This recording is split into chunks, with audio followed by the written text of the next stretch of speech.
At the University of Regina, we use low toxic, no toxic, and whenever possible water-based materials for most of the cleaning in the studio.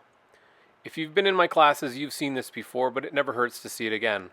So here we're going to be cleaning up some oil-based ink used for relief printing. Starting with the glass slab and a razor scraper, you'll get rid of most of the ink simply by scraping it up and wiping the excess onto a piece of phone book. Assuming you're careful, you can also use your razor scraper on the ink knife and turn around and use the ink knife on the razor scraper.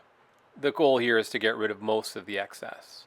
And then using a shop towel, I can clean the razor scraper very carefully. You'll notice that I'm pinching and pulling away from the blade. I don't want to cut my finger.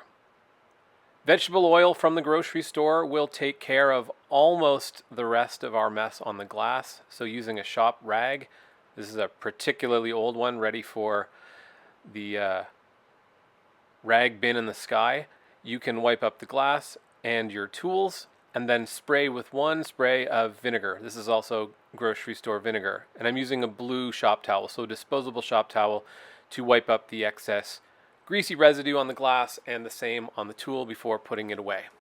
Cleaning the roller is the same as cleaning any of the other rollers I've ever shown you, whether it's the hard ground brayer or a litho roller. You're going to need a studio rag, a blue shop towel, and then a bunch of our cleaning chemicals, starting with our B100 Biodiesel. This is the B100 Biodiesel that we make at the university in the wood shop.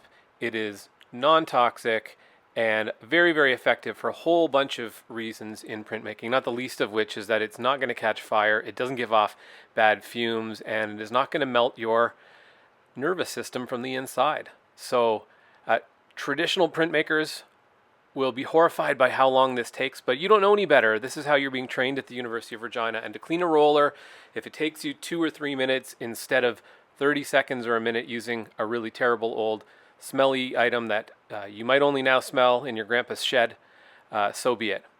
So again, the biodiesel here and the shop rag does most of the work. You clean all that ink off of the surface of the rubber roller, and then it's particularly important to get around the edges, get the side of the roller before moving on to roller cleaner. We could use a new label on that particular bottle, but roller cleaner is just dish soap and water. So a bit of dish soap and water sprayed onto the roller, and then a blue shop towel. And the reason why the blue shop towel is because really at this stage, you're kind of homing in on the cleaning that you've done. The biodiesel and the rag initially, that shop rag, has done most of the work. And now we're just kind of finessing the roller. So clean the entirety of the rubber, get the edges, get the handle, get in underneath the part of the roller that clips to the side of the rubber, and get rid of all of that roller cleaner, soap and water, and then a spritz of vinegar. Same thing. You can find a clean dry spot on that blue shop towel. Most of the time you can get away with one blue shop towel for the entire process of cleaning a roller, even a larger roller than this. So again, handles and sides and underneath. And then the final product is Simple Green, and Simple Green is a grocery store or Canadian Tire, Home Depot product, and it is non-toxic, water-based detergent. And same thing, quick spritz, and wipe it all entirely clean and dry.